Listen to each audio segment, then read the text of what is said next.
ball, and who better than this guy? Get it into Boozer, back for Sarr, ahead, Boozer, that ball deflected and stolen by Mullins.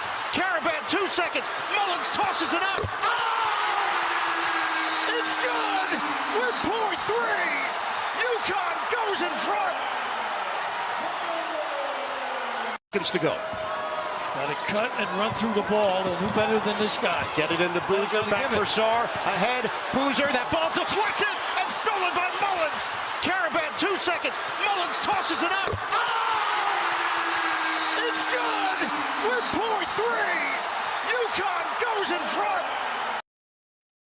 It was so nice. Had to play it twice.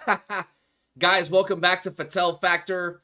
Had a week off. I think that might be the schedule through the spring, man. We might do 1 week on, 1 week off, or just kind of pending on what's going on, have a show. If everyone wants to just like relax on a Monday night, not have a show. But we will absolutely go every week during football season. No, pre, in, and post. We will 100% go week after week. Maybe other than Christmas. That's the only thing I can think of. From, first week of August through the end of the year. But during these times, man, people are kind of checked out. There's spring break. People are off school. People are on vacation.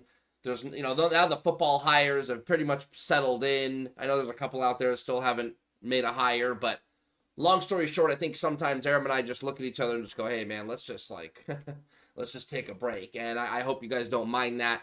Welcome in again, another episode of Fattal Factor. I'm Tarek Fattal. Just wanted to run that clip from, what was that, Sunday? Over the weekend. I mean, the epitome of March Madness simply unfolded. What a comeback victory for UConn. Dan Hurley is just, the guy is just unbelievable, man.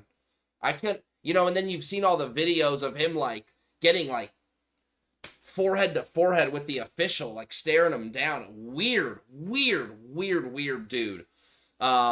Anyway, so look, we're back. We've got some things to talk about today. I think another thing that we're going to try and do during the spring, other than, we do have some guests lined up for deeper into the dog days of the spring, basically, as we kind of actually start to roll into spring football. I think we got to get through Easter and a little bit more of spring break, another week or two. And then I think we'll start to see some real spring football kind of talk, and maybe have some guests. But today, we're going to go over 2 or 3 things. We're definitely going to talk about what happened in North Carolina, the 7-on-7 fight. You saw the intro. It was kind of a joke. I put Aram's cartoon face on one guy and my cartoon face on the other. And so we'll talk about that. There seems to be no video, so it must have happened pretty fast. Which is remarkable to me, and maybe it'll surface later, but just this one photo, and we'll bring it up here in a second after I introduce Aram. We'll talk a little March Madness. We'll look at who's winning our bracket pool, which I think is going to be a winnings of over $600, so that's pretty cool. So thank you, everybody, for joining and sending money. All that money's just sitting in my Venmo, ready to be dispersed. Aram, I think, is the front runner. I forgot if he had Duke or Arizona winning, so we'll see how that goes. And then I've got one extra kind of fun topic at the end to talk about. I got a question for Aram. It's food related. We'll kind of go back and forth on that. I think it'll be a fun thing for the chat to chime in on, and we will go from there and close it up. So thanks, everybody, for joining. Without further ado, we got to bring on our guy, Aram Tolegian. Tarek, bro, we've been friends for a long time. Make the call.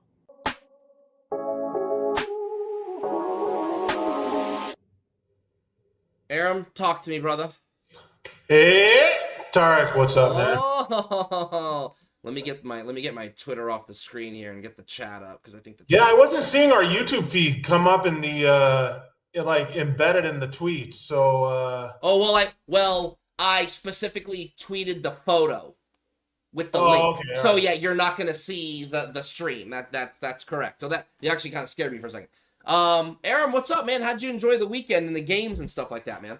Well, everybody is for history probably going to be talking about the way UConn won that game and the way Duke choked it off. Now, as we know, the tournament is a sick gambling event. It's just a phenomenal thing. Forget about our brackets, Tarek. There's tons of action going down in the sports books. And here, everybody, I'm never going to forget this tournament because I've taken two of the worst beats in my life. Here we go. Okay, can you see this, guys? Here, hold on. I'm actually going to make you bigger here. Here we go. Hold on. Give me a second. No Give me a second. Stand by. Oh no, hold on. Hold it up. Keep holding it up. Yeah. Hold on. Let me get this down because this is good stuff. This is good stuff. Okay.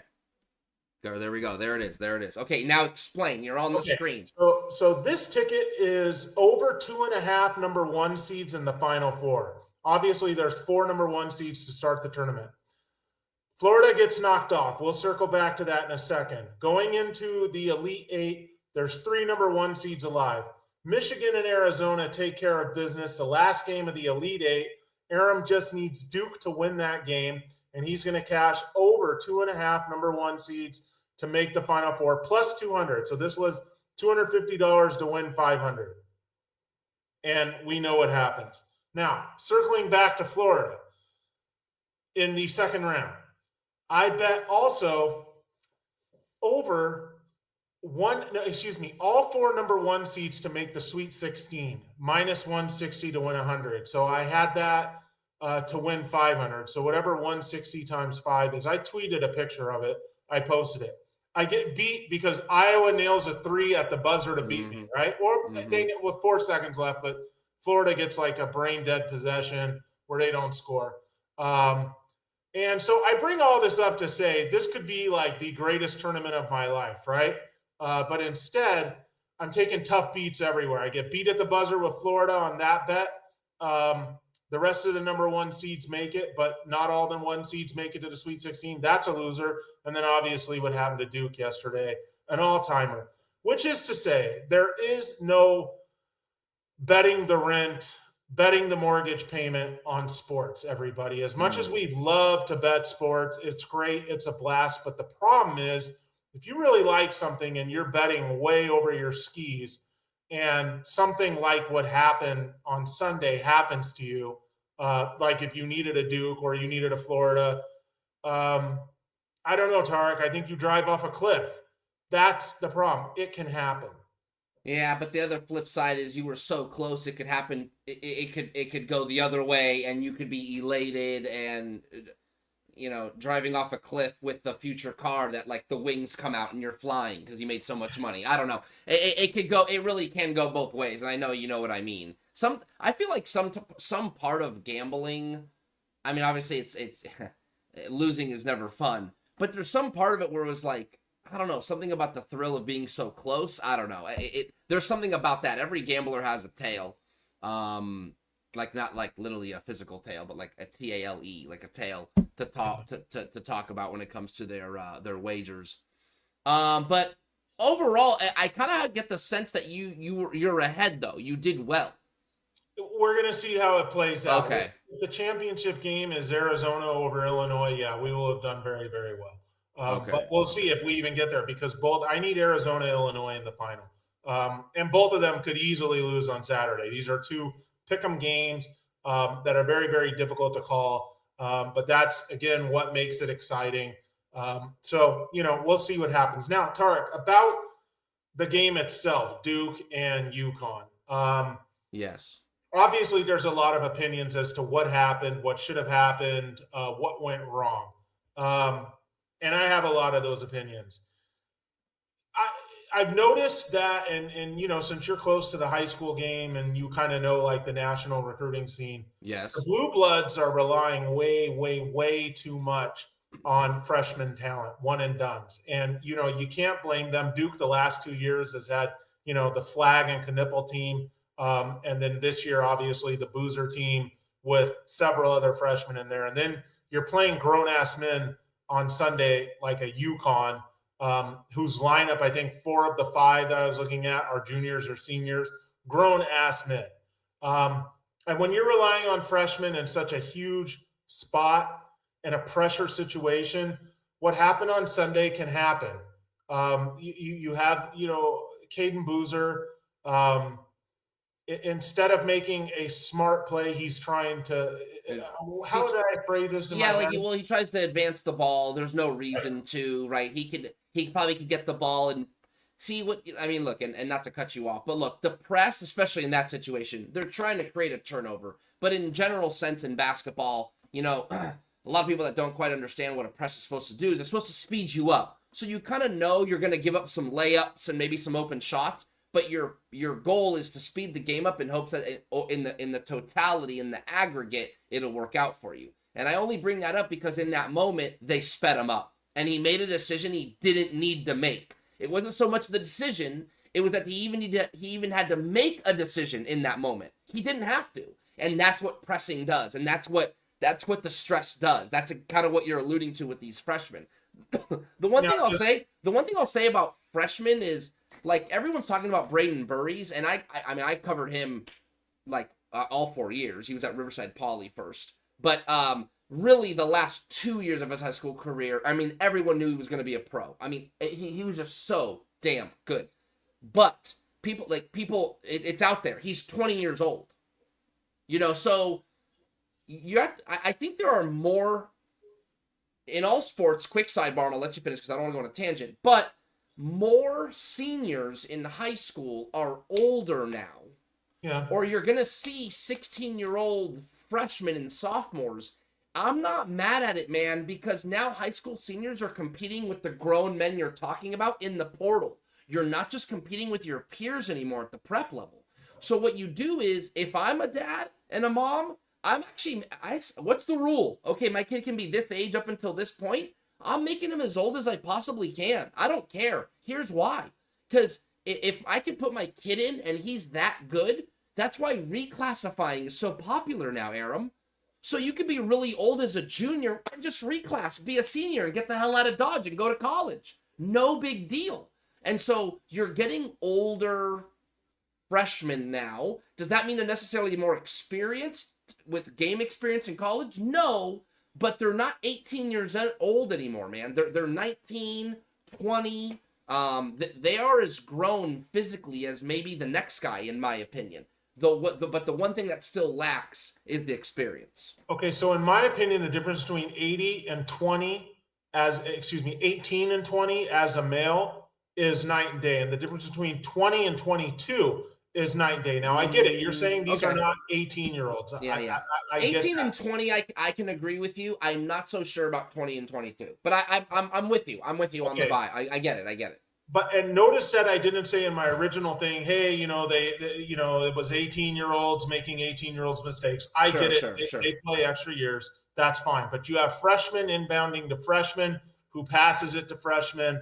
And that's a dangerous thing. And in the sense that they're freshmen, I'm saying they're freshmen with 30-something games under their belts. They're playing against guys who that only might be a year or two older, or 3 years older. Not only that, the guys like at UConn have 80 to 100 games of experience at the college level. And that is where that gap is, where you see somebody, instead of playing smart, he was playing to make a play, right? Which is what he was doing. I've watched that replay a ton of times. I don't know why, because we're going to see it for the rest of history. Like I said, it's going to be constant, just like the Leitner shot. I've watched that play a bunch of times. He at no point is going to just hold the ball and kind of wrap it up and get fouled. He's immediately, as soon as he got it, looking up and going ahead with it, which we can say it's bad coaching. We can say it's a flaw in development. You can say all those things. But if you saw the bench, Tarek, there was cameras honed in on the Duke bench. They were all telling him, pointing to pass up ahead. I don't know if he saw them, but that's what they wanted because they had two guys down court, just completely in a panic. Because you know that if you get that ball across the timeline, you probably win the game. Yeah. But yeah, I mean, in a press break, I don't, you always want to have a man behind. So there was probably somewhere else he could have gone with the ball in that situation.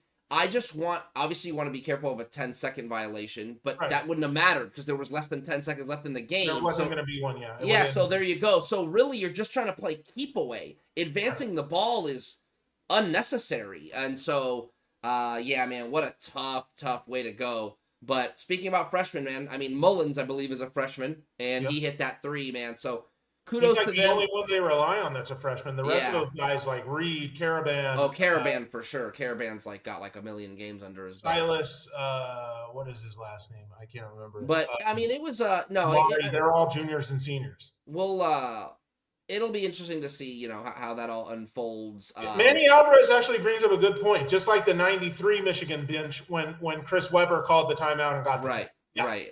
See, Tarek, that's what I love about basketball, and this is what's so important at the end of the season. When you talk about these tournament games, the biggest, highest pressure spots, it is a thinking man's game. You not only, need that raw ability that like a Cameron Boozer has, but you also got to be able to think your way through all the scenarios and be able to handle those situations. And some teams can and some teams can't. The last thing I'll say about Caden Boozer, he felt horrible. Look, I lost potentially a lot of money on the game. Dude, not a big deal. I mean, I feel bad for the kid, okay? Yeah, it cost me money. It cost a lot of people money. Ultimately, though, who cares, dude? It's just a game. These things will happen. When you're playing at the level he's playing at and you're in the arena, things happen. It's sports. That's that's the crazy stuff. I would say, I would also say, and I don't think this is low-hanging fruit, I'm not even so sure it's completely his fault. You're up 19. You're Duke. Coach Shire, I think, gets a lot of blame for even that team being in that position. How do you not, make sure that you keep the lead a certain amount, or did you take your foot off the gas, so to speak? There's so many different things. I do think there were some coaching flaws where Hurley made it up, and Shire, made his team more susceptible to lose the game. Well, so here's my theory about that, though. I don't think any team could beat St. John's and UConn in back-to-back games with only 1 day of rest. Any team, Michigan or Arizona. I shouldn't say they couldn't do it, but I'm saying hard to do. A lot of those games they would lose. To me, that's 5 out of 10, 50% proposition. And the reason is because those two teams contest everything. They contest every shot, every rebound, every possession. They're contesting. Yeah, like nothing's easy. You saw Cam Boozer. He had the shiner. Oh, huge. I saw a thing of his arm. He had, a huge scratch on his arms.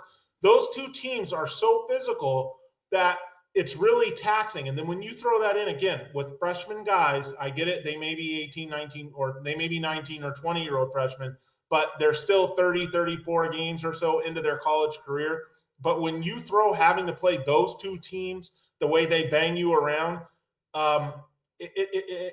twice in 3 days and having to beat them both, you saw Duke wearing down in the second half. So I think that's a lot of what happened there.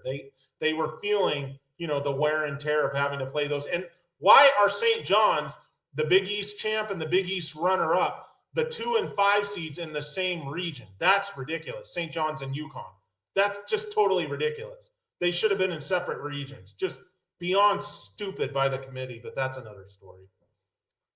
And we're gonna move on here. Okay, I just want to say I love the tournament, Tarek. I'm right there with you, man. No, I mean it's a great tournament.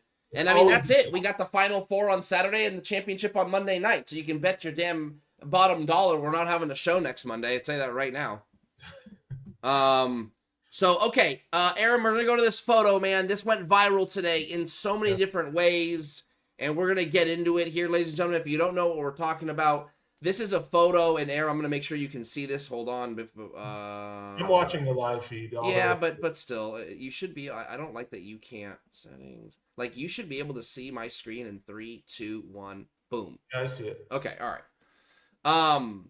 Okay, guys, so I've done some research. It's kind of this, there's really not a lot of detail out there, but the meat and potatoes is, this is an 8U 7-on-7 youth football tournament in North Carolina. And from what I've read, not being told, what I've read in comments and different things, that this is actually a coach. Okay. And he gets into it with the officials after the game because a call he believes altered the outcome of the game and his team lost. That's what I'm reading, okay? And anyone in the chat that may have gone a little deeper on this, by all means, chime in and correct me or maybe affirm me.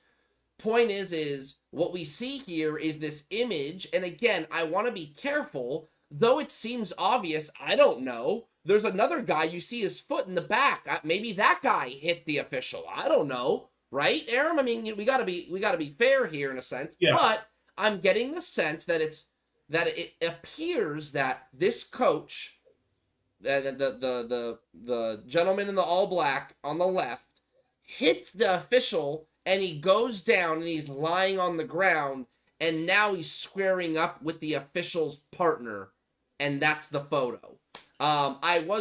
There were many eyewitnesses. So the photographer obviously is based in North Carolina or from that region.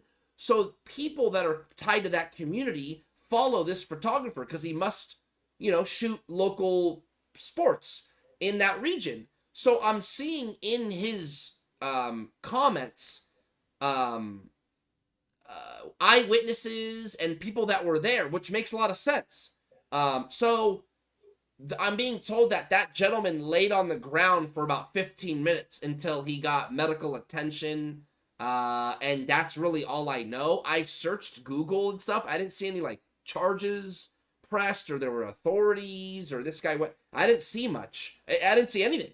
It's just everything that you see out there is really a regurgitation. It's what I did today for High School on SI of the photo. So that's it. We're going to obviously talk about, 7-on-7 culture and why this continues to happen. We see videos of fights at 7-on-7 tournaments all the time, unfortunately, between players, between coaches and adults. We see them in AAU basketball tournaments all the time. But man, 8U, these are 8-year-olds. Aram, I'll leave it to you. Yeah, it seems to be that the younger the kids are, the worse the parents are in these things. Was this 7-on-7? I guess it would be, since this is March. This is not going to be full pads probably. So I guess it would be 7-on-7. We don't know the lead up. Now that you say that it was a photographer that captured this image, okay, it makes sense, because I was going to say people don't take photos anymore. They take videos. Yeah, no, this is a photographer. He's got an Instagram page. You can see all his work. I mean, this guy is a photographer, and he posted photos. It's a carousel post, which is basically multiple photos in one post, and it's all like kids celebrating their touchdowns and running, and then he threw this photo in there, and it's what made it go nuts. So it's legit. Yeah, I just wish we had video, because we don't know the lead up. We don't know what happened. And so, look, these, no matter what caused it or what actually happened before and after, these things are just total shit shows, Tarek. And we're going to see more of this as we go through spring and summer. We had an incident at the Baldwin Park event this past week. I'm going to explain this for people. Baldwin Park has this event where there's 16 teams at Baldwin Park and 14 at St. Francis, and they play every weekend. And these are high school teams. And then what's going to happen is, how you doing these things, they're both 5-on-5 and 7-on-7 stuff. How you doing these things is going to determine ultimately the seeding and the pools, I guess you would say, for the Baldwin Park tournament run by Coach Maxey on May 2nd. So there is a little bit at stake with this, but still, it's kind of a cool format. So it's almost like a small season and like a playoff kind of at the end. Right. Oh, that's cool. Right. But we had a situation out there. And I had heard this on Saturday that supposedly a La Mirada coach decked a kid. Now, the best I can kind of come up with from this in sort of piecing together is what happened was, it was a 5-on-5 drill. The Baldwin Park kid, like a defensive lineman, blew past his guy, and in the 5-on-5 drill, the La Mirada coach, since they're on offense, is standing there acting as the quarterback, and usually what the D lineman that kind of get through will do is tag him. Well, as the kid goes to tag him after he blows up the player in front of him, as the kid goes to tag him, the La Mirada coach, and again, this is secondhand. There is video out there. Somebody wants to get it to Tarek or me, we can post it at some point. But I'll show it right now. Yeah, people are reluctant to get it out there. I don't know why, but whatever. I get it. Things happen. Anyways, as the kid is going to tag, he kind of blew by his guy, and as he's going to tag the coach forearm shivers him. And it knocks the kid down. Uh-oh. And then the BP kids come to their player's defense, and you got a little brouhaha. And the parents obviously are pissed too, because this is a grown-ass man. He's a big guy, my understanding, 6'3", 300 pounds, much like myself, that's back there and did this. I talked to Rob Maxey about this, the coach at BP, trying to find out more about this. And basically, the extent of what he would tell me is that the coach apologized, said, later, I'm sorry for what happened. And, so on. Now remember, these are Maxey's players, one of his players that got hit. He's actually a freshman, who's going to be pretty good. I guess later, Maxey, after seeing video or what? No, Maxey said he hasn't seen the video. I'm sorry. He hadn't seen it yet. But after talking to a bunch of people, he basically banned this coach from ever coming back to this tournament. The team, La Mirada, can come back and their head coach, all good. But this specific coach, as of now, is banned from being a part of this, which again is somewhat of a big deal because they're doing these weekly competitions leading up to the tournament itself. So they just won't have, presumably, their line coach for that.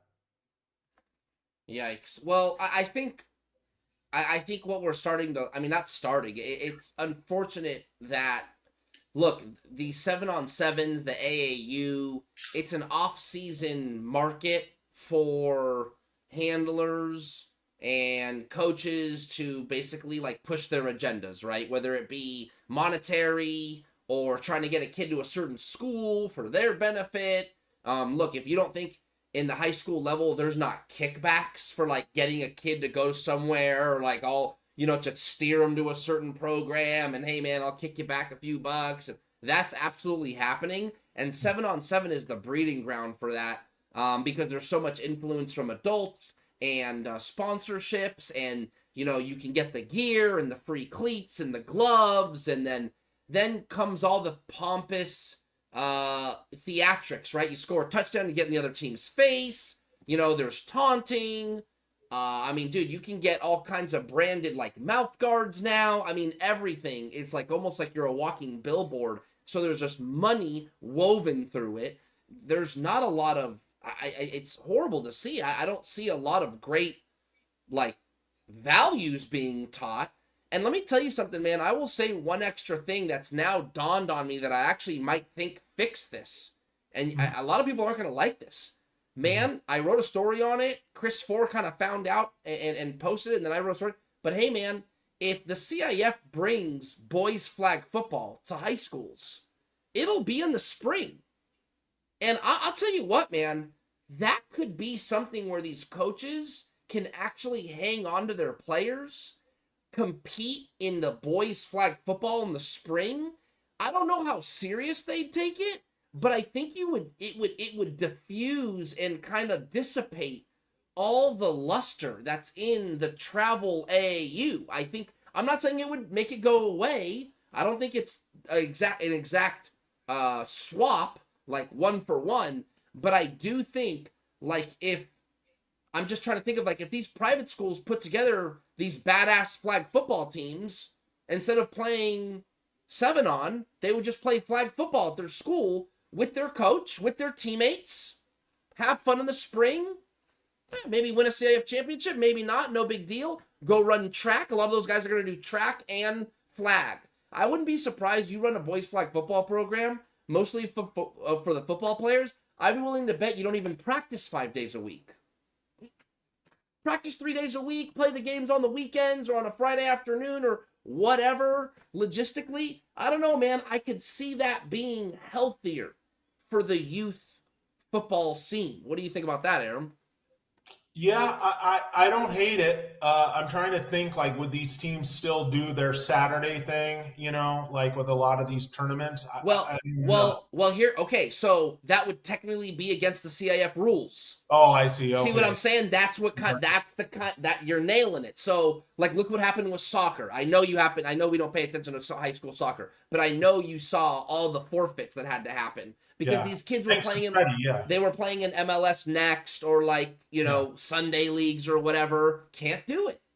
So, hey man, you got to make a choice. And I'd be willing to bet if you're a high-level high school football coach, I'm just going to use my neighborhood team right here, my guy, John Ellinghouse, as an example, because I know he won't get all mad about it. But, like, let's say John, okay, flag football. John goes, yeah, man, let's do flag football in the spring. He makes one of his assistants the head coach, no big deal, right? Go out there, compete, and I'd be willing to bet he's going to encourage his top athletes to compete on the flag football team and stay away from. It would behoove the coaches because it's more time with your player and less time your player out of sight and being recruited or pampered by somebody else. Wouldn't you agree with that too? Yeah, I do. There's a lot of pros to that. Of course, the 7-on stuff is going to return though in May. Even if you do this, it'll go like you're talking about, like in the summer and stuff like that. Yeah, summer. But then there's tournaments in the summer. Yeah. The fun ones are, Battle of the Beach and all that. Right. And there are, look, a lot of this comes down to the parents. The parents are the great instigators of these things, in my opinion. They are in a lot of these settings way too close to the action, meaning although Maxie told me he does a smart thing, he keeps the parents up in the stands, which is a smart thing. They can't be down on the field because one parent starts talking a little crap and then another parent and he starts talking crap and the kid hears it. The kids hear it, then they make a play and they, do something to, infuriate the guy that they burned for a touchdown or whatever. And then, things uncork and the parents go crazy. And that's like another thing here. What is up with all these old ass gang members? Wannabes, I don't know. Maybe you were at one time, but there's way too many 40-something-year-old dudes walking around there talking about, oh, I'm from here, I'm from there, you're messing with this and that. Fuck out of here, man. Just shut up already. Dude, it's ridiculous. Or you were in jail when you were 23 years old and joined a gang because of it, and now you're still claiming that at 40 and going to these events and starting problems because your kid's out there playing. I'm so tired of that. You get in any sort of heated thing, Tarek, on social media with some of these parents, and you're bound to have one of them start saying like, hey, man, if I talk to the wrong people, you're not going to like it. Shut up, bro. Yeah. Shut up. You're 40-something years old. If you need to handle something, handle it solo. Don't be telling me about, No, I get it. No, when you were a gang member back when the Chronic dropped or something. I don't want to hear it. It's so lame. The parents, that's an issue. Now, one thing Maxie did tell me that he does that's pretty smart at his event. I don't know if you knew this, but if like a player scores and his team comes running on the field, like sometimes that'll happen. A guy will make a big play. Yeah. Running on the field and they'll all run around. They'll all start backflipping and stuff. Yeah. You do that, it's 8 points the other way. Whoa. They actually had a team. This is crazy. He told me in last year. I didn't know this. This is kind of underreported, or maybe I just forgot it, which is altogether possible too at my old age. They had a team that won the tournament on the last play, and because the team came running on the field, which to me would mean like the tournament's over. Yeah. They won the thing to, score a last, touchdown in the last second or whatever, however they keep track of time. And they rewarded the other team 8 points the other way in the win for the whole thing. So that's pretty crazy. Yeah, but it's a good thing. I like the rule. I guess I would say if the game's over and you want to celebrate with your team, wait for the guy that scored the touchdown to come back to the sideline. Then do your celebration. That would be like, I guess that, because I'm thinking like, how else? I mean, if it's a game-winning play, how else would you celebrate? Well, if you know, don't let your team run onto the field. That's the whole rule. Right. Okay. Well, that's good chat there, man. I didn't see a whole lot of chime in here from the chat, which is fine. But we'll kind of keep it pushing here. I'm gonna show the bracket, man. I'm gonna see. Wait. The NCAA tournament one? Yeah. Okay, just okay. But before you do that, I got a little more high school stuff to talk about. Oh, go ahead. Okay, I'm gonna bring the chat Oh. back up. Oh, okay, go ahead. I got. Okay, wait. Before you do that, I actually got one thing. Yeah, I got one thing. It's totally stream related. Okay, those that are watching, I'm gonna try something on Aram. Aram, we're gonna try this audio thing real quick. Man, you are really gambling, Tarek, considering the last two shows we did. No. It's like 2 click. So like I got you. Okay, hold on, let me try something here. Okay, give me a check. Give me a check, Aram. Check, Tarek. Okay, can you guys still hear Aram? And maybe does he sound better? They're on a little bit of a delay, so we'll no, see. yeah, I get that. But I just changed something, and I'll get real technical. This is like the geeky part of the stream real quick is basically while I'm streaming, like the way you can hear stuff feeding through my computer is one line of audio. Then Aram has his own line of audio. And so I think this whole time there's been this simultaneous stream of audios between, yeah, see, they can hear you. I wonder if it sounds cleaner. So basically there's been, Aram's audio line and then just the general audio line at like simultaneous. And I just wonder, it's not necessarily an echo, but there's almost like a simultaneous duplicate when he's talking. And I'm just wondering if what I just pressed maybe just eliminates one of those lines, and we can we can hear him a little cleaner. It sounds like they can still hear you. So let's just go with that and see if it makes a difference. We'll watch it back later, or maybe you can hear it while you're watching. Okay. Yes, a little bit. Hold on. Yeah, better quality, but a little lower. Okay, well, I can just turn you up. Hold on. Thank you, Taz family.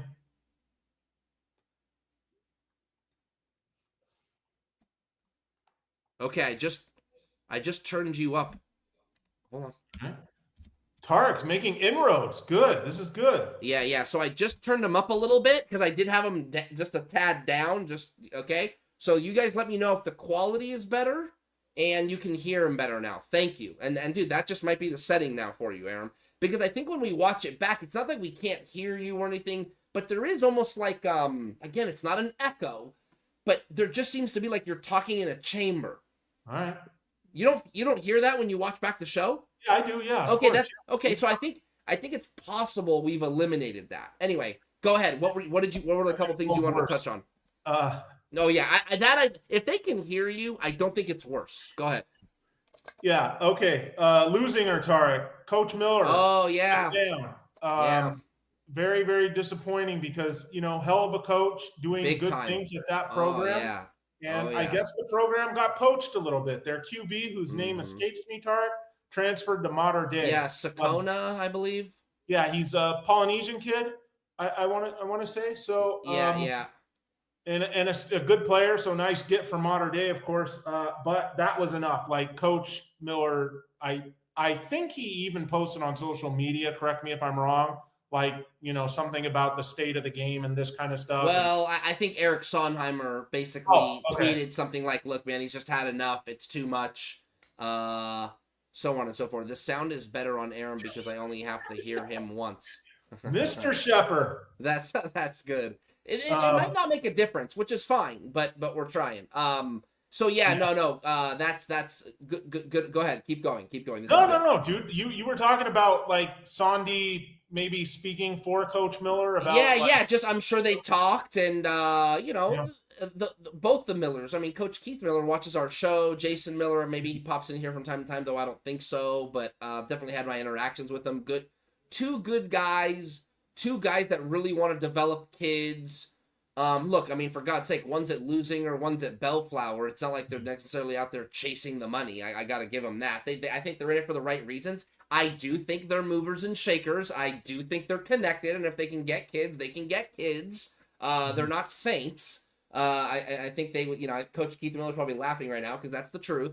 That being said, Jason Miller's a great coach, very well respected. And Lusinger, I think he had him rolling, we're talking like D2, D3 quality playoff team. And I think winning a couple games, like an opening round game. They were maybe in D2, weren't they? Yeah. The last few years, I think they've been right there. So, yeah, man, bummer to see him move on, but I get it. I get just thinking to yourself, like, I can't even compete. I can't even keep my own players. It reminds me, and I think you'll like this because you've been so locked in. I don't know if you saw Tom Izzo's post-game press conference after they lost, and he said the first thing I'm doing is I'm meeting with my players tomorrow because to see who's staying. Not only to see who's staying. The way I interpreted it was like he has to recruit his own players to stay. Yeah, that kind of thing. Like, before I hit the portal, I need to go into our own locker room and make sure guys are staying put. Then I'll go to the portal. And I thought, you know what, dude? A, that sounds exhausting. And B, what a great thing to say. Like, priority on his own locker room before hitting the portal, which makes a lot of sense. Obviously, what are you going to get in the portal if you don't know what you need to fill the locker room? So I'm not trying to give him too much credit. But, nevertheless, I think really, really important. Really, really important. Yep, I agree. More rumor stuff. Obviously, Coach Fig now officially at Paramount. If it's not still the biggest public school in the southern section, Tarek, it's up there. Didn't know that. 5,000 students or something. It's very, very big. So he should have a lot of talent there. There have been grumblings like, oh, the money man's with him at Paramount. Totally unsubstantiated. Maybe true, maybe not. Probably not. Coach Fig, though, very, very connected with his 7-on thing. They are premium, and they're called Premium, if I'm not mistaken. And our guy Armand is Ground Zero. So those are like your two powerhouse, I think, 7-on teams, or were for a while. But speaking of Fig, Inglewood, whenever you mention Fig, you have to mention Inglewood, is rumored, Tarek, to be getting Duve Williams from Sarah, right? And even Chris Flores Jr.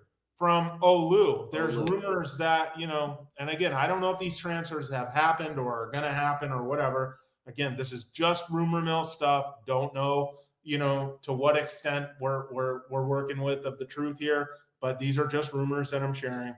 Inglewood could be getting both of those guys. And I've actually heard that, Olu may be losing some guys. I don't know about Duve, I'll message him because I talked to he messaged me. He's like a really nice kid. But it's his profile still says that he's at Sarah. Yeah, yep. So we'll see. It's funny. He's the kind of kid the last 2 off seasons he's been rumored to leave. So that I don't know what that's about. Maybe he kind of gets shopped every off season or something. I have no idea. Flores, okay, maybe makes sense. Obviously, there's a coaching change there and stuff, so that would make sense. But he's a good little player, so that would be a nice get. The thing with Inglewood.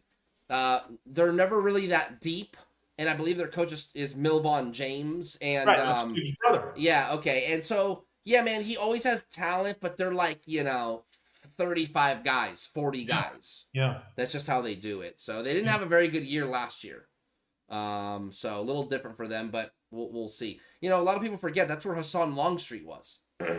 Yeah. Before he went to Corona. They've had some talent in recent years, some legit, really serious talent. So I got one more thing then, and we'll bring it up. I got to dig a little deeper. I got to make contact and actually write a story about it. And maybe this is someone we have on as a guest. But we got to talk about, if I'm not mistaken, Hawthorne hired a female girls varsity, or their new varsity football coach is a woman. Oh, really? Oh, yeah. You don't know about this? That should make a lot of news. Yeah. I need to, that's why Fred was actually making fun. He was like, dude, where's your headline? I'm like, dude, I'm just trying to take a week off. Give me. Would that be the first? Am I tripping? I believe that's the research I need to do. In SoCal, in the southern Texas. Yeah, that's the research I need to do. In fact, let me find this. You gotta have her on the show if that's true, dude. Yeah, that's what I'm saying. That's what I'm saying. To talk to. I'd like to know her football background. She played professionally, but has never coached. That's the big thing that people are kind of jumping all over her about. All right. Yeah. Yeah. Go ahead. The whole thing on it. And we should get her reaction to that. We can say, hey, 100%. No. It's gonna be a good guess. We're gonna get her. We lost Aram. We'll get him back. Unless. Oh no, there he is. Aram, hold on. No way. I got you. You're back. Oh my God! It was quick. You're good. It was a quick little. That's crazy. I thought we were gonna make it through. No, you're good. This is nothing compared to what we've been dealing with. Well, I'm on Frontier now, everybody. I ditched Spectrum because of the disaster, which is still an ongoing outage in my area, technically. Stupid. That's Whittier, for those that wanted. Hey, we got 51 in here now. People must have heard Aaron was talking a little bit, running a little rumor mill. Okay, watch this. Okay, here we go. Hold on. I'm going to show you. Sorry. Okay, so now, do you still see the monitor or no, Aram? Yeah, I do. On your side? You kind of freeze a little bit on me here and there, but... That still might be now Stevie's saying no sound. We should be okay. Check. Yeah, we should be okay. Stevie's saying no sound. You got to be careful. You got to be careful with what other people are. It could be their internet, could be their phone, could be a notification went off and now they don't hear sound. You got to be careful sometimes. I can hear you fine. Okay. We're fine. We're gonna keep going. If everyone in the chat starts saying no sound, it's a different story. Okay, here, I'm going to show you this. Look. So, Chris Four says, I've been tracking head coaching changes among SoCal's 600 high schools the last 10 years. Might have missed one, but I believe this was the first female head coach in SoCal in the last decade. Jasmine Gamble at Hawthorne. Yeah, okay. Trained over the last 10 years, business owner, football coach, football player, running a WNFC. Is that the Women's National Football Conference? I don't know what that is. Running back, all pro 3 years, offensive player of the year in 2025. So this is a young lady. She didn't just play. She just got done playing. All right, let's get her on. Maybe she's still playing. I don't know, but this is like, she's like she might be able to get out there and hit with these guys right now. I don't know. So let's, so more power to her. I think that's really cool. It reminds me of the movie Wildcats, Tarek, which is before you were even born, with Goldie Hawn, where she's a football coach at an inner city school, and she's a female football coach and kind of has to win over the boys. And Wesley Snipes was in that, I believe. Woody Harrelson. Some others, good movie back in the day. Some people in here will remember that. It's gotten a lot of that's what's probably I need to write about it, and I need to get in touch with this woman. I keep saying young lady. I don't know how old she is, but I need to get in touch with this woman because I need to talk to her and write a good story because there's a lot of backlash. There's a lot of positive. Hey, cool. That's great. Looking good. Good luck. But there's a lot of people that are not feeling it. In fact, you know what? Now that we can, let me go see if I can find, I'll go find Jason's thing on it real quick. Why do our numbers bounce around like this? Like we go from 51 to 26. I don't know how accurate they are, to be honest with you. I don't either. Let me it's see too bad. I wonder if it's too bad we can't get it on Twitter, because I think when people technically I can. Whatever. I can simulcast. I mean, if you want to try it next time, we can. Actually, it's not a bad time to pilot it is during the spring, to be honest with you, when the shows aren't that. So I can simulcast. So if I want to, Aram, because I have what's called an Ultra membership on my Streamlabs, I could stream to Twitch, YouTube, and Twitter all at once. It's just a click of a button. So if we should, I just think more people will just watch the Twitter feed. I'd rather them be on YouTube and subscribing to the channel, but that's okay. Well, Tarek, did you notice that the rumor mill thing kind of dried up? I mean, we were getting DMs, and I imagine you way more than me in group chats about. Yeah, but it's kind of, yeah, it's simmered down. I just think Why is that? Take a wild guess. Man, my answer is I feel like my answer is gonna be really stupid now. I would just say like, yeah, it's like spring break, people going on vacation. Like I think all the coaching. I also think a lot of schools probably aren't going to accept kids right now. Like it's got to happen at the beginning of the semester or during break.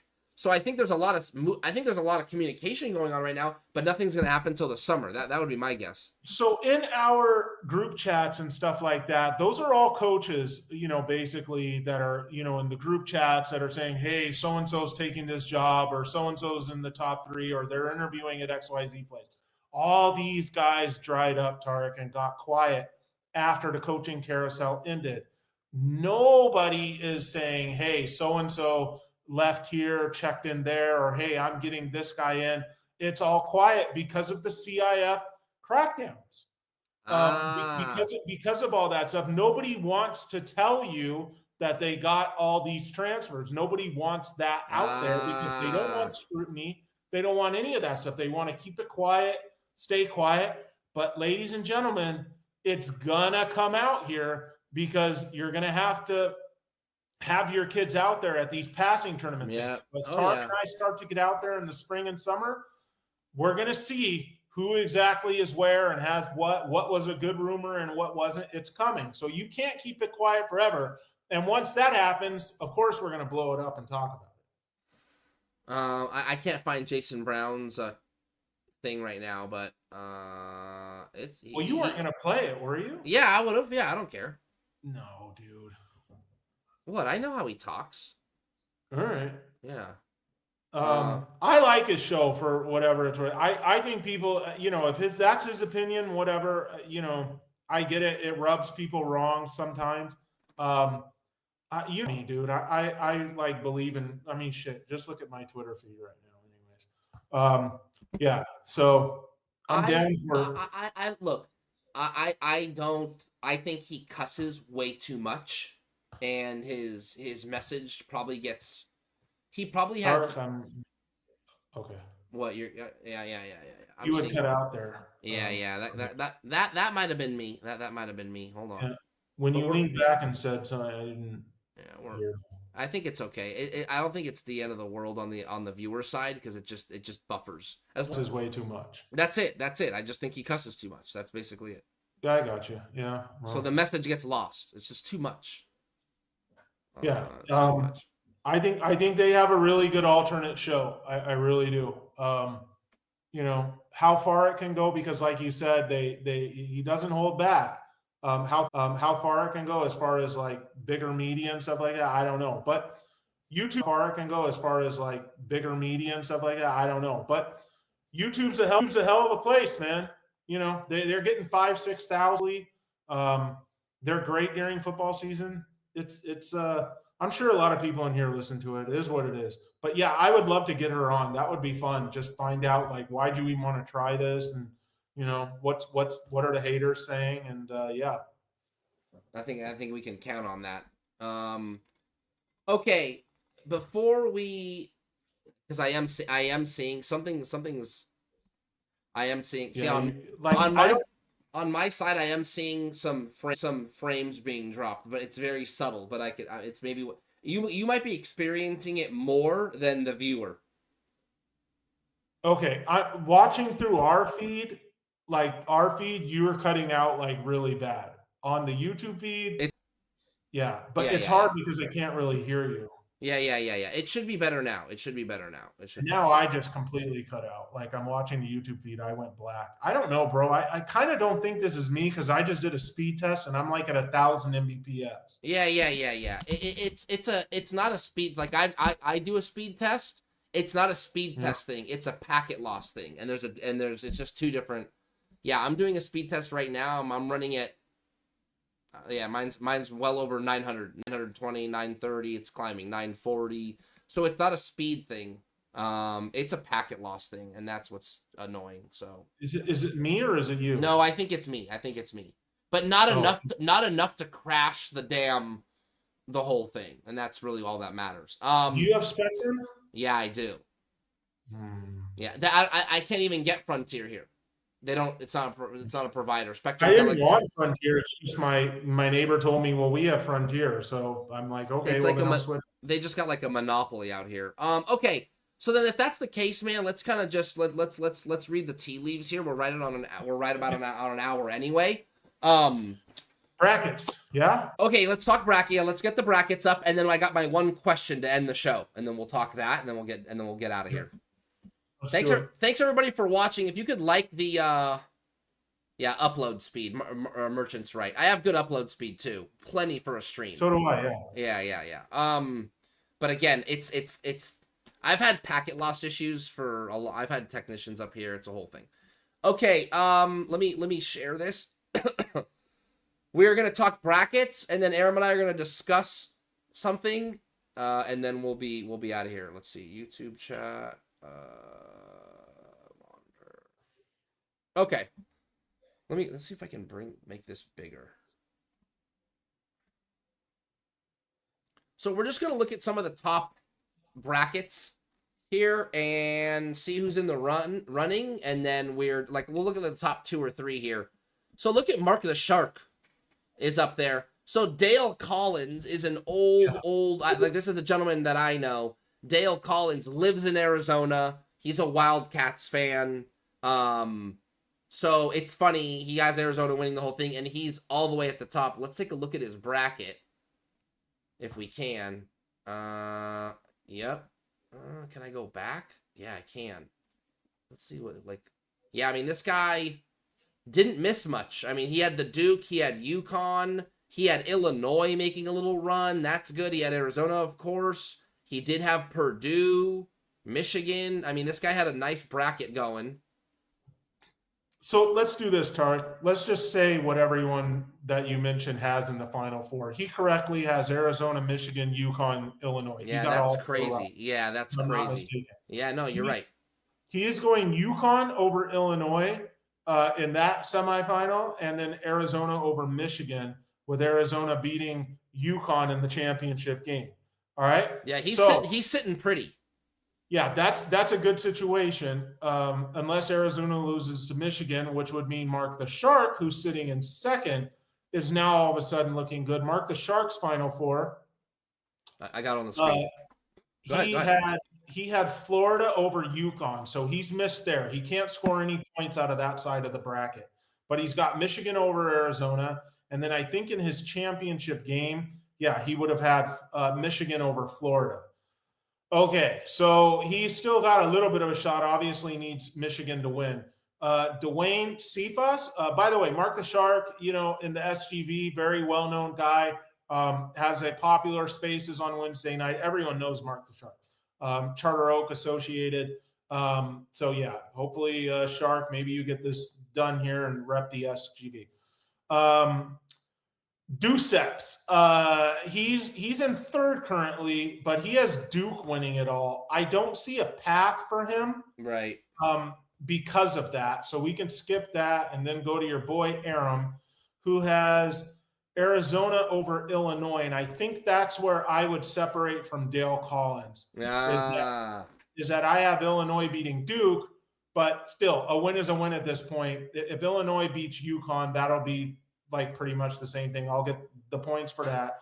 And then Arizona beating Michigan. And if Arizona beats Illinois in the championship game, your boy is looking pretty. Now in fifth, and I think we'll just stop at fifth, is Mark Harris. Do you know him? Mark Harris. He's a Valley guy. I think like in Alamany. His kids went to Alamany. Big time follower of high school sports, things of that nature. Okay. He's got Duke over Illinois. Now that obviously can't happen. So he's not going to get any points out of that side of the bracket. And he's got Arizona over Michigan, and then Arizona ultimately winning it all. So, we'll see. It's just going to depend on what combination wins this week and is playing in the championship, and then obviously who wins it. Okay, Aram. I'm sorry. So who do you have in the final? Illinois and Arizona? Yeah, I have Arizona over Illinois. In the Wow. tournament. Okay, so that could totally how yeah. So you're right in there. You're right in there. If that happens, I probably win the pool. Yeah. And I probably win the blast pool. Let me ask you this. I mean, who else has Illinois in the final? I don't think anybody. I don't think so. No. So I think you might even have a chance if I don't think any of these people have Michigan winning the damn thing. Mark. Okay. He's a Michigan fan, I think. Okay. Mark, you can tell us. Yeah, and see, that's where I'm a little confused. So who does he have in the final? Oh, okay. Shark the Mark has he has Michigan and he has Florida. So his picks for the final are Michigan and Florida. Yeah, so he can't So he can't get the Illinois. Yeah. You could get both, and then I think even if you might have a chance to win the whole thing. Even if you get Illinois win, Arizona win, and then Illinois somehow wins the whole damn thing, I think you might still win. Yeah, that's possible. It's like you kind of have like two paths because you. Sorry. That's it. I get that. This Illinois team, Tarek.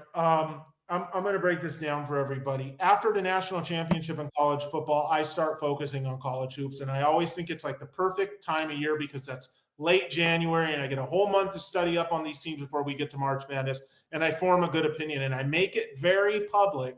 I don't know that people have been following, but I make it very public on Twitter. I'm always tweeting at my boy Mike Wilkening, the former managing editor of Pro Football Weekly, back when it was a stud publication, by the way, an actual big newspaper thing that you could get in newsstands across the country. So him and my buddy Clocker Laz, who's a horse racing clocker, they're both serious college hoops guys, bettors, stuff like that. And that's when I start jumping in. So I've watched this Illinois team, Tarek, earlier, like around that time. And I'm like, holy cow, this team reminds me of like Florida last year. I saw Florida beat Auburn in a regular season, like SEC game. And I ran and I bet Florida to win the national championship at 16-1 or 12-1 and ultimately hit it. Did the same thing here with Illinois. And I've tweeted about this publicly. They to me look like just visually phenomenal. They're Euro. They have a little stud in Wagler. And by the way, Tarek, Wagler, interesting thing. He's a freshman, right? He's played his way into being a lottery pick, people are saying. He was the 211th, I believe, 211th rated recruit last year. And the reason is, and you will know all this because you're, again, a big high school hoops guy and recruiting stuff. Wagler plays for a guy, I can't remember his name, out of St. Louis, Missouri. And that is also where the biggest, they're called something Mo. It's a elite travel ball team. Something Mo Boys or something. I don't know. He's not on that team. He stayed loyal to his AAU coach. And because of that, his recruiting hurt. And he didn't have all the offers that these other guys are. But clearly he's, a stud and whatever. If he's on, they're very well. I mean, obviously he obviously getting Illinois, and Illinois offers not exactly anything to stick your nose up at. I would actually, I would almost kind of like, not that you, I'm almost going to kind of correct you. I would be willing to bet it's not that his recruitment took a hit. If he played on that higher level AAU team, his recruiting status probably improves. He probably plays on that team for a summer and he goes from 211 to like 150, I bet. And he decided not to do that. Okay, so I don't know that that's quite right. Well, because when you play on those big time circuit teams and you go play in the Peach Jam or you play on the EYBL, dude, you're gonna your recruiting profile is going to take a tick up. Now, I don't think it sounds to me like, I mean, Missouri, how many AAU teams out of Missouri are playing on that circuit? Probably none, or probably just the one. So my guess is whatever AAU team he was playing on is probably just like a local, ma and pa AAU team playing in regional tournaments. That would be my guess. But, the player that they have on their team that I saw plenty of times in high school was Stojakovic. Yeah. You did. He played in I guess Apacia's. I saw him all the time. He played at Jesuit up north, and they would come down and play in the Damien Classic every year. Okay. So saw him plenty, and he was good, man, really good. Wagler was a 3-star, rated 261st in the country by 247. It says here he focused on high school AAU team that is development focused and not exposure focused. There you go. I nailed it. Shouts to VWBA Elite AAU team and Shawnee Mission Northwest, that's his high school, for their development. No sneaker team needed, no high school factory either. Now, the podcast I was listening to that told me about this said that these these college coaches are very lazy when it comes to recruiting. They just go to the events basically that you just named. I forget. No, they all go to the Peach Jam. They go sit at the EYBL. Like they sit at the circuits. They all chum it up. They get steak dinners every night with their buddies. They go watch the games. I mean, that's pretty much it. You don't watch high school ball. They watch these. That's not exactly true. That's not exactly true. That's what this guy said. He said they're not watching high school ball. They're lazy and they just show up to these events. Here's the difference. Here's the difference. And it's not a technical. This is not a technicality, and it's not semantics. It's I see like Mick Cronin and Andy Enfield and now Musselman, the Pepperdine guys, the local guys. Look. There's major college coaches at high school games all the time, Aram. Here's the difference. There's not a lot of times a college coach in the middle of the season can take the time to go and sit somewhere for a whole day and watch games. So that's the difference. But I can tell you Mick Cronin went to go watch Braden Burries, went to go watch Elijah Arenas at Chatsworth High School, by the way. Mick Cronin goes to Harvard Westlake. He goes to Sierra Canyon. These guys all go to high school games, but they go to one game because that's all they have the time for. The EYBL and the Peach Jam and all those circuits, it's time off. You're not in the middle of the season. It's the open window period, meaning it's an evaluation period. It's not all the time. So I think it's only like a week or 10 days. That's it. Or maybe sometimes it's only a weekend or something like that. And so they have to go there and sit. And frankly, I think it's just an opportunity for them to sit and watch as many games as they can. And then here's the last part. They also go to Section 7. I know you've heard of Section 7. Yeah. Okay. Look, so my point is that they are lazy in the sense that they don't go to high school games to see guys that are not already established. Like you said, they're going to see Burries, who was already established through this circuit as one of the top guys. Arenas, the same thing. They're not looking, and maybe they shouldn't be, for diamonds in the rough or guys, those days are kind of over. Like this. They are basically, when they go to high school games, they are keeping tabs on the elite guys, showing face to stay in the recruitment for them. Aram, very rarely. Very rarely are any high-level college coaches going to those summer events and looking for a diamond in the rough. They're doing what I just explained to you at on high school nights, but in games in a row. I've seen them do it. You go to Section 7, you get the schedule. It's like 20 courts in an NFL arena, and you go to the court. You want to watch the kid you're recruiting, or you want to evaluate the top. Very rarely does a coach sit at one court and say, "Okay, I'm gonna watch the 6 games in a row right here, and I'm gonna find a player." Very rarely. And if there's a player that oh my God, who's that kid? Oh, that's Aram Tolegian. The coach is going to go, oh, yeah, I heard of him.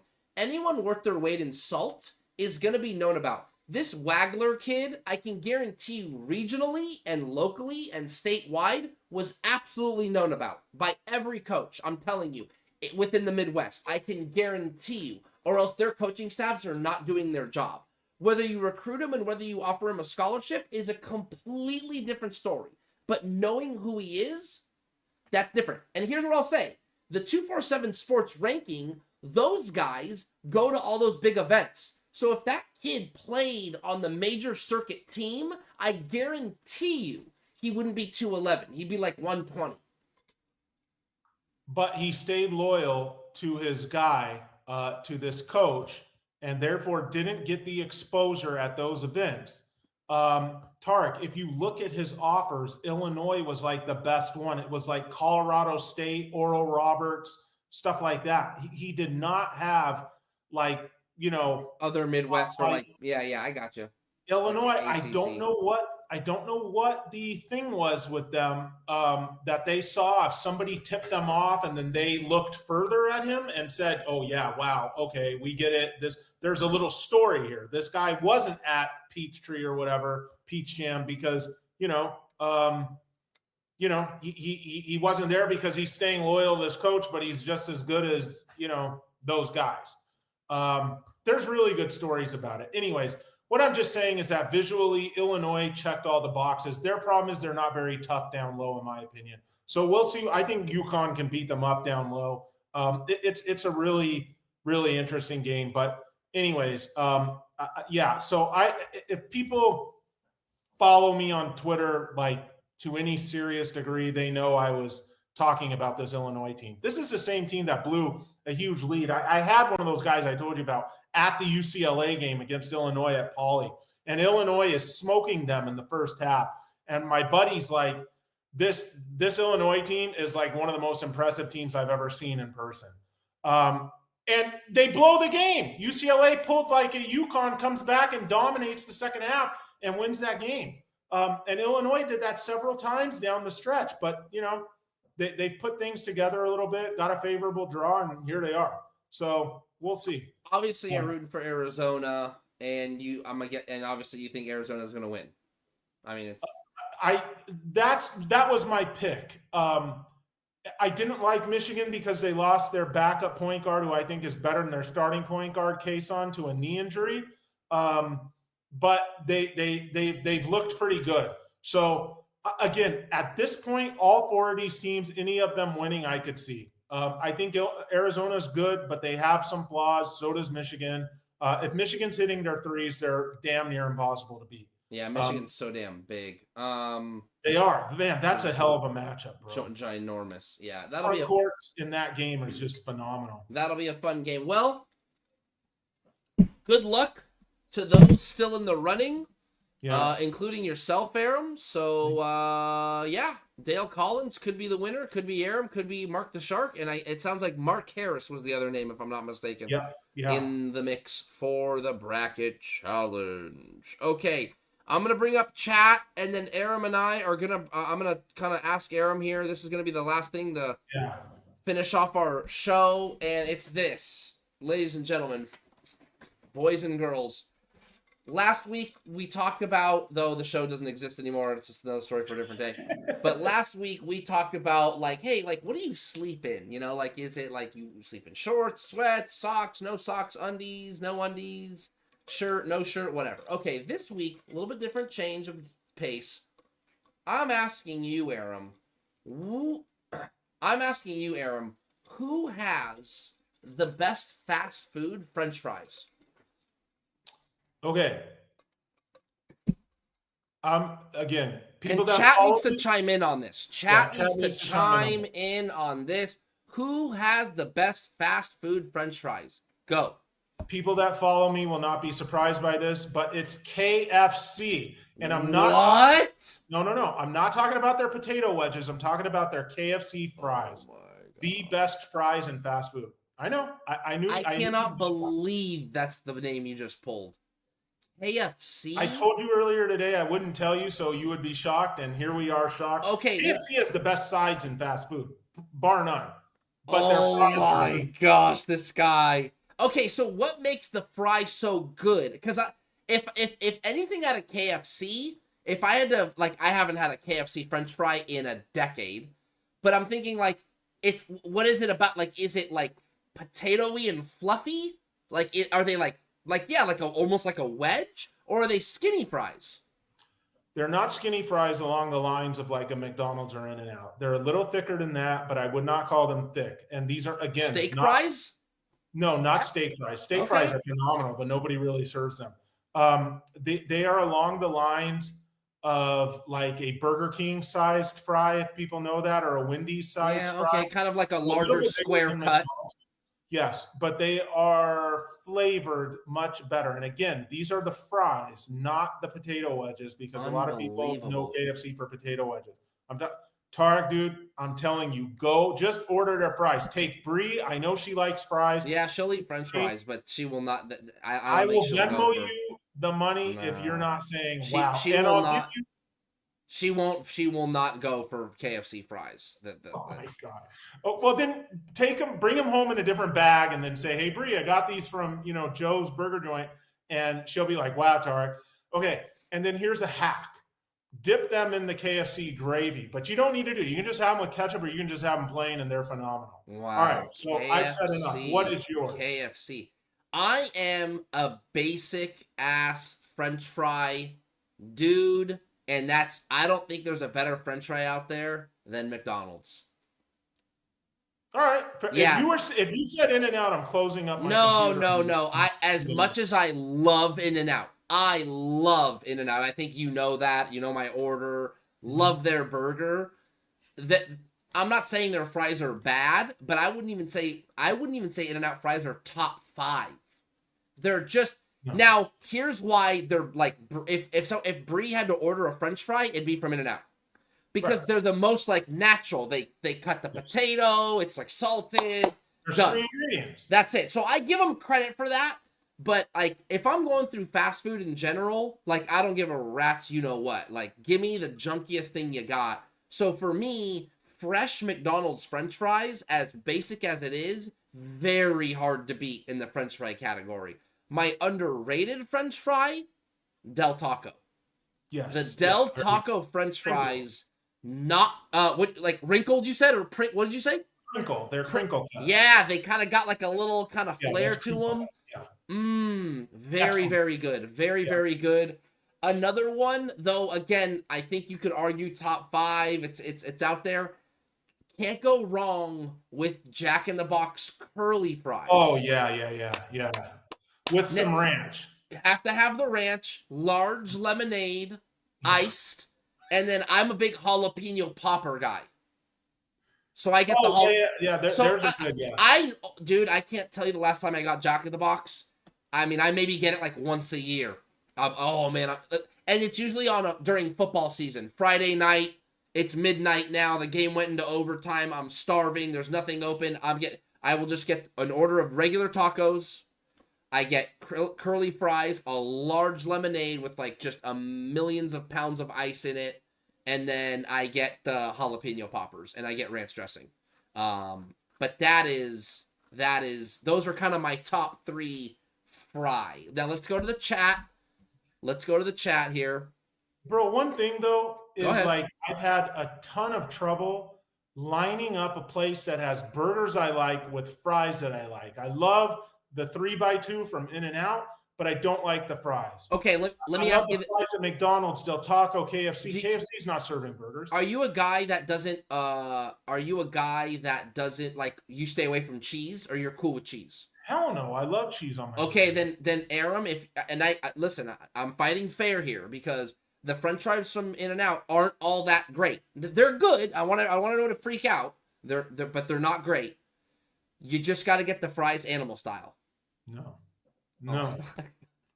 I'll be burping up the special sauce or whatever all night. Yeah, the secret sauce. Okay, can't with the grilled onions on there, man. I'll be tasting it the next day with some ketchup. I can't go crazy on that. That's crazy. I will say they're not top for me, but the Chick-fil-A crisp cut fries with the Chick-fil-A sauce are good. Now, I heard they changed those back to the original Chick-fil-A crinkle cut fries. They had gone to like a version that had like some sort of coating to it. And now they're back to sort of like the plain waffle fries that they use. I don't know if that's true because I never order fries from Chick-fil-A. I get their mac and cheese. Jim Phillips, when done right, McDonald's all day, he said. Yeah, and he's right to caviat that because McDonald's is so hit and miss. It's true. It's true. It's like hands up. Now, do you like your McDonald's fries like hot and crispy and just made? Yes. Or do you like the kind of soggier, saltier ones, which is what I like? So I know that people like them like a little more limp. I wouldn't say soggy, but like kind of limp. Yeah. But no, I like them hot, like I almost starchy, crisp. Yeah. Oh man, with some salt. But I always get, again, not a big McDonald's guy. There's one around my corner. But again, during football season is when I probably hammer out fast food more. And I would say we haven't even talked about my number one ranked fast food place. And we'll get to we haven't even named it. Well, let's go. Well, a second. But for McDonald's, to me, I'll always just get an order of large French fries, and I get the orange lava burst drink, and that's the ultimate kind of snack for me. But dude, I'm a Taco Bell guy.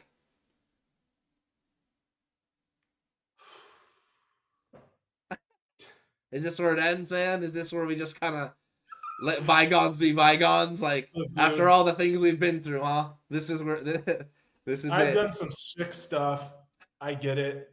Like, Taco Bell has a very rare time and place in the rotation, but like that cannot be your go-to. But if it is, absolutely, Mike,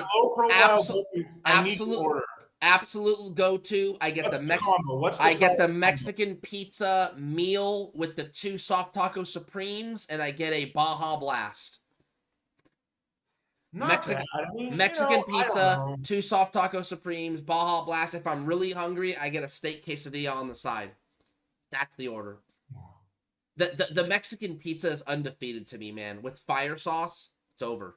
Crunchy, cheesy, the meat in there, that's like not even real meat. Give it to me. Man, all right. Okay, so the chat. Coach Maxie's here. Thank you, Coach. We were talking about you earlier. He says Connell's in Pasadena. We're sticking to chains, but they are very good. Connell's is very good, especially the. Look at Mark the Shark, Taco Bell nacho fries. Those are good too. My mom loves those. I get Del Taco. I very rarely go through there. The only thing I go through Del Taco for are the carne asada fries. So it's like French fries with guac, it's like pico, guac, sour cream, and then carne asada on top. Those are good, and some cheddar. Yep. Oh wow! Look at you, connoisseur. Oh yeah, I've had those, dude. Their chili cheddar fries, chili cheese fries, basically are good too as well. Look, I'm not gonna. Dude, people are sorry. Look, man, people are backing me up on my Taco Bell order. Look at Coach Maxie. That's the best combo you can order. T-shell. Yes, Tarek. Goat Taco Bell order. Oh, Aram, you could be missing something here. Look. Look. Like, how seriously take. I prefer Del Taco, but I think I'm gonna accuse you all of something here. Uh-oh. I think you are saying Taco Bell because you're in love with the Baja Blast. I think it's all about the drink, and the food is just a bonus. I wouldn't put that much stock. I wouldn't put that much stock into it, but I do love the Baja Blast. That is a damn good fast food drink. The only other thing that rivals it, in my opinion, that's kind of like niche or specific, is the orange lava burst from McDonald's. I can't think of another like drink that is specific to a fast food chain, unless you McDonald's Coke, dude. Okay, so it's got there's some perfect ratio. Yeah, like the syrup. Okay, yeah, syrup, but still, like that's Coke. Like I don't know if that really does that play? I don't know if it's apples to apples. Their Coke, yeah, it's sick. It's phenomenal. That's kind of how I feel about Jack in the Box's lemonade. It's just Minute Maid, but something about the way they do their mix, man. But again, bro, I cannot combo up a place that has fries I like with a burger I like. I love the double Western bacon cheeseburger from Carl's. I hate their fries. Where does that leave me? Yeah. I like their superstar with cheese. I hate their fries. Where does that leave me? Whopper, great burger, especially now. Their fries suck. McDonald's fries are great. I wouldn't feed those burgers to my dog. Yeah, the burgers are tough. Yeah, no, that's the truth. Although I do want to try the new Arch Burger. Is that what it's called? Tarek, I'm not kidding you. Go try it, dude. Because everyone's got to try it just to say they tried it and whatever. Is that what it's called? It's disgusting. Is that what it's called? The Big Arch. The Big Arch. Yeah, it was disgusting. I posted about it. I was not sick overnight, but I felt like crap. And that's a lot because I got an iron stomach. No. And the whole next day, I had it on a Sunday night. The whole next day, I was like disgusted. What are your thoughts? I didn't even finish it. I would not consider this fast food. This is not fast food I'm about to share with you. But what are your thoughts on The Habit? Oh, I love their burgers. Great burger. I love the double char burger. Yeah, I get the Santa Barbara char. It's that sourdough, crispy, with the ranch. And I will say that the fries are not bad. So I don't know if that's like the mix you're looking for, but it's technically, I don't think that's fast food. So that's like the tweener. T-Shell, I can't with Jack in the Box's burgers either, but I agree with Tarek. The jalapeno poppers are great.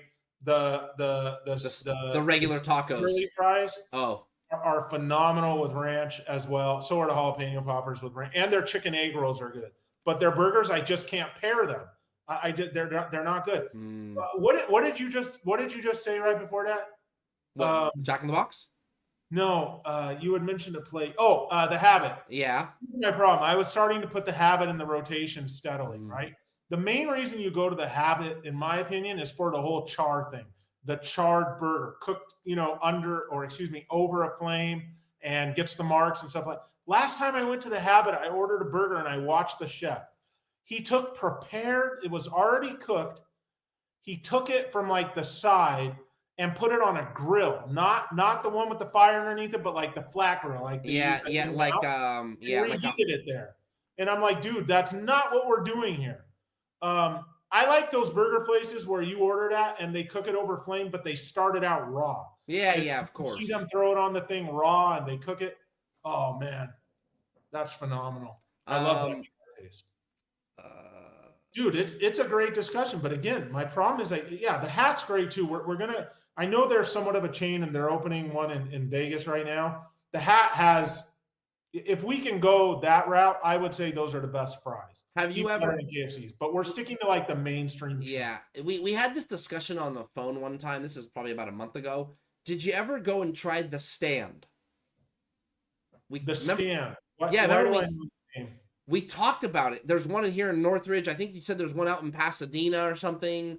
Yes, I did. I've tried. That's the one where you get like this card and you put all the toppings you want on your burger. I don't know about that, but yeah, man, they've got some nice sandwiches, man. They've got this hold on, dude. I'm gonna look up. I'm looking it up online. Don't you start with a card and you check off like avocado, bacon, lettuce, and all that at the stand? Maybe. I don't know. Am I not thinking of the right place? The menu item on that at that place that just is amazing and puts you into a coma is the short rib grilled cheese sandwich. I'm putting it on the screen. Oh, okay, dude. I'm not thinking of the place. This is okay. All right, yes, there is one here. I'm putting this on the screen, dude. I am putting this on the screen. I was thinking of something different. Why do I zoom in? Zoom in. There we go, dude. I don't know if you can see that can you see that on your screen? Yep. That right there, ladies and gentlemen, the Stand. Yes, there is one in Encino. That is unbelievable. Everything there is good, by the way. Not like it's not like, filet mignon good, but it is good quality, always good. Everything there is good. The salads, the sandwiches, the burgers, the fries, good chili. If you want to get like a chili cheese dog or a chili cheese fries or a chili cheeseburger. But I think that ends the discussion on fast food. I thought that was a good topic. We'll have to come back with something in a couple of weeks. But any final thoughts, Aaron, before we kind of close this thing up? I think we did a nice tight hour and a half here. Yeah, everybody, please hit the like. There's 2930 of you in here now. We should have 2930 likes. That's number one. Number two, get ready because there is baseball going on right now. But the focus of the show, over the course of spring and as we get into summer is going to really ramp up. And as we start to see these teams, in these passing tournaments, which I will try to get out to more, hopefully Tarek as well, we will see who went where and did what and what everyone has very soon. And we are going to have great guests. We are going to have great topics, great content. You will want to be here for the lead up to this season. And it's only 4 months away, Tark. It's August. We're about in April, 4th month of the year. We're waiting on the 8th month. Not much time, dude. It's going to come so fast, man. It's like not even funny. Okay, last ad here before we say goodbye. Bam, we'll bring the chat back. I don't even know if I ever put the burger up on the screen now that I think about it. Please do. Okay, guys. I think that's it. Aram, have a good night, man. Saturday is the Final Four. Monday with the championship. I'm telling you right now, we will not have a show Monday night. Everybody enjoy the national championship game. I will try and get, I forgot her name, Jasmine Gamble, something along those lines. The new Hawthorne coach. Maybe the first female varsity football coach in Southern California ever. I don't know. Probably not ever. I'd be willing to bet there's someone out there that we don't know about. But probably the most notable in recent memory. So I will try and get her on, and we will talk to her. Aram, any final thoughts? Yeah, happy birthday, Jesus Rubalcaba. He says here his birthday's coming up on Thursday. You don't look a day over 60, my man. So happy birthday there. Yeah, that's all I got. Aram, I'm letting you go. Tarek, bro, we've been friends for a long time. Make the call.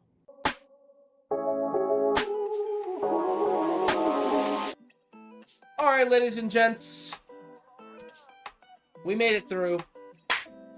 Couple frames dropped, but we survived. We survived. I'm sure you guys already know, but I'm Tarek Fattal. I appreciate you guys watching. Another episode of the Fattal Factor.